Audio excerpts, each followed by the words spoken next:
In an unprecedented and historic event, a president of the United States was arrested and arraigned in a federal courtroom. But former President Trump went right from the courtroom to the campaign trail. So what does this mean for the former president, both politically and personally? Joining us is former chairman of the Illinois Republican Party, Pat Brady. Welcome back. Always good to have you. Good to see you. Okay, let's just start with the fact that this even happened. How shocking is this to watch this play out? It's really shocking, and it's a sad day. So if you're on the left and you think it's great that Trump got indicted, well, you're wrong. It's bad for the country. And if you're on the right, using this to raise money or go to a campaign rally, you're wrong too. It's just bad for the United States of America. It's bad for our economy. It's bad for what the rest of the world thinks of us. There's nothing good about any of this. Okay, so let's talk about this, because the former president has kind of been playing this down as a witch hunt, almost as if he's not taking this seriously. But even one of these charges could actually be significant jail time. He says it's not going to impact his race for the White House. Do you think he should be concerned?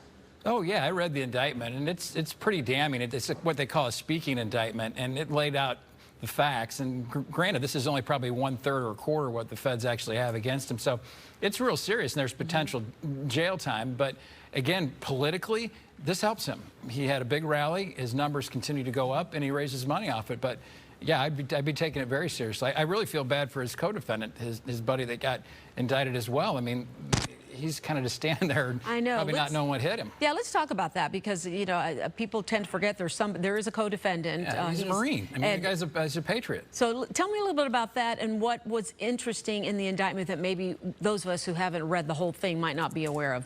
The most interesting component to me was the fact that they've actually got him admitting basically to the crime, that I have this document, it's classified, I can't declassify it anymore. So he's basically made an admission within the document. And the point, too, is that a couple instances of him taking really, there's different degrees of security clearance. There's like super top secret.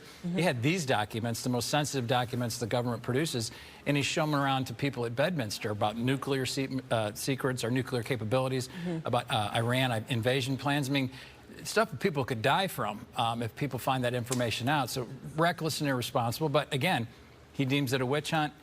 The left thinks it's vindication of their positions, but it's just bad for the country. And you know, a lot of people are saying, well, other presidents had these not the same papers, obviously, but had papers from their presidency in their home. He didn't do anything different than anybody else did, but that's not the case. No, it's not the case. And even his former Attorney General, Bill Barr, has said that's not the case. This isn't a witch hunt. I mean, you can buy the political argument if you want, but it really isn't. It's pretty, they kind of bent over backwards, I think almost too far in accommodating the former president, which they should, and they should take it seriously because he is a former president. But it's a pretty solid indictment. Okay, so let's go back to what you were talking about earlier, and that is how this affects him politically. After the arraignment, he went to a Cuban restaurant that's very popular in Miami. They were singing happy birthday to him. They were supporting him. He was being cheered on.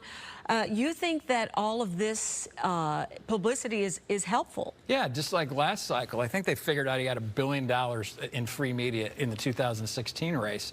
And this is all good for him. And he goes to that Cuban population, and they support him because he portrays the image of being tough, which he's not really, but he is. And that's why he won Florida last time. I think there's several 100,000 Cuban votes in that part of the state. And again, that's why he won Florida.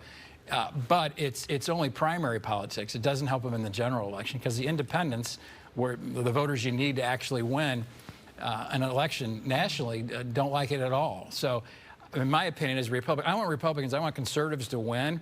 We haven't won anything since 16. So he lost this time.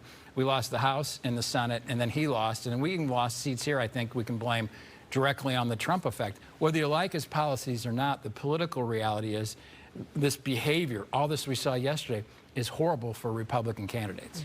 Pat Brady, thanks as always for coming in. We appreciate it, and we'll be right back.